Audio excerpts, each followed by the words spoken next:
श्री स्वामी समर्थ सर्वांना. तर आपण स्वामींना तुमच्यापर्यंत काय पोहोचवायचं आहे, सगळ्यांनी कमेंटमध्ये श्री स्वामी समर्थ लिहायला विसरायचं नाही आहे. स्वामींचा गजर हा आपल्याला कमेंटद्वारा करत राहायचा आहे. ठीक आहे, तर बघूया स्वामींना तुमच्यापर्यंत काय पोहोचवायचं आहे. श्री स्वामी आयुष्याकडून ना खूप अपेक्षा आहेत. ठीक आहे, आणि तुमचे खूप स्वप्न सुद्धा आहेत.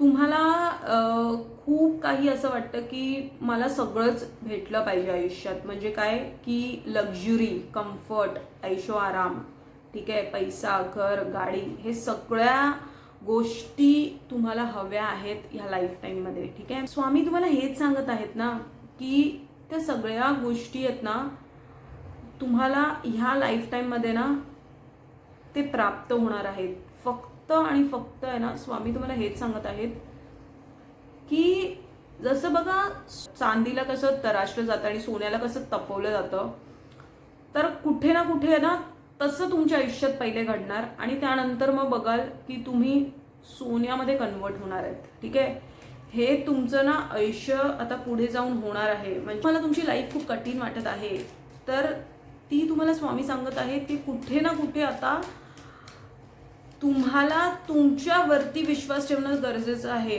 ठीक आहे, लोकांवरती विश्वास ठेवणं सोडून द्या किंवा लोकांकडून अपेक्षा करणं सोडून द्या, कारण ते त्यांच्या पद्धतीनेच वागणार आहेत. तुम्हाला तुमच्यामध्ये बदल आणायचा आहे, हे स्वामी सांगत आहे. दुसरा मेसेज आपण बघूया की काय आहे ते. सगळ्या गोष्टींमध्ये आता तुम्हाला एक नवीन परिवर्तन दिसणार आहे, एक नवीन स्टार्ट. जर तुम्हाला काही नवीन करायचं आहे आयुष्यात, ठीक आहे, जे तुम्ही ना खूप ठरवता पण ते करत नाही किंवा तुमच्या मनात येतं पण ते तुम्ही कुठे ना कुठे ना ती गोष्ट विसरून जाता किंवा त्या गोष्टीला ना तुम्ही पडदा टाकता.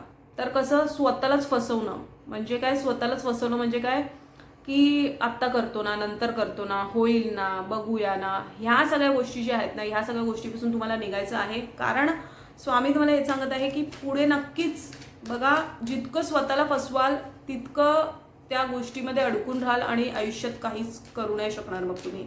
ठीक आहे, तर